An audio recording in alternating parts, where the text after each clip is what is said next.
Shalom Bapak Ibu Saudara yang diberkati Tuhan. Masih dengan tema pertentangan besar, tetapi ini adalah judul yang paling terakhir di hari ini.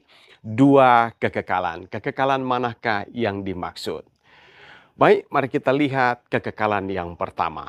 Allah itu adil dan benar dalam segala caranya. Pada akhirnya, setelah akhir masa milenium, saat mana Satan dan pengikutnya sedang menyerbuh kota suci yang sedang turun, Allah memperlihatkan sejenak review dari semua perbuatan mereka, sehingga setiap lutut akan bertekuk lutut dan mengakui keadilan Allah dalam pertentangan besar itu, dan bahwa tidak pernah ada pembenaran untuk pemberontakan terhadap Allah. Pena Inspirasi menyebutkan, segera sesudah buku-buku catatan dibuka dan mata Yesus memandang orang-orang fasik, maka mereka pun sadarlah atas setiap dosa yang pernah mereka lakukan. Mereka melihat langkah kaki mereka menyimpang dari jalan kemurnian dan kesucian.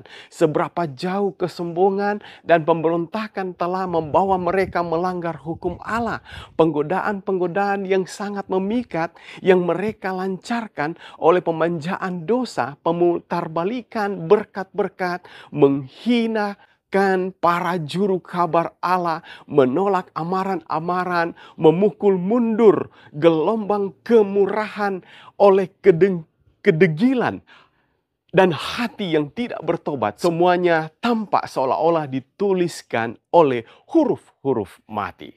Setelah mengakui keadilan Allah, turunlah api dari sorga, dan mereka semua diserahkan ke dalam lautan api. Wahyu 20 ayat 9 sebutkan, mereka akan dihanguskan, dibinasakan, dan tidak disiksa untuk selamanya. Penggunaan frasa selama-lamanya untuk api bukan untuk proses hukuman yang kekal, tetapi hasil pemusnahan atau kebinasaan yang kekal. Seperti Sodom Gomora dihanguskan dengan api kekal. Apakah apinya masih menyala? Tentunya tidak. Wahyu pun menyebutkan lautan api itu adalah kematian kedua. Artinya akan terjadi kematian yang nyata, bukan terbakar untuk selamanya. Allah pun bukanlah penyiksa kekal. Demikianlah kekekalan pertama, yaitu kematian kekal. Kemudian yang kedua, setelah itu kota itu turun ke bumi bersama dengan Yesus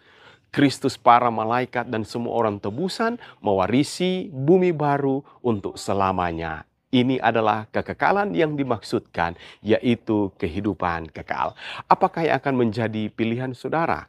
Kematian kekal atau kehidupan kekal? Hari ini pertentangan besar masih terus bergulir dan akan semakin menuju klimaksnya. Jangan biarkan setan merebut saudara dari Kristus. Derap langkah kedatangannya semakin terasa. Jangan kompromi dengan tanda binatang. Teguhkanlah iman dan tetaplah setia sampai pada akhirnya.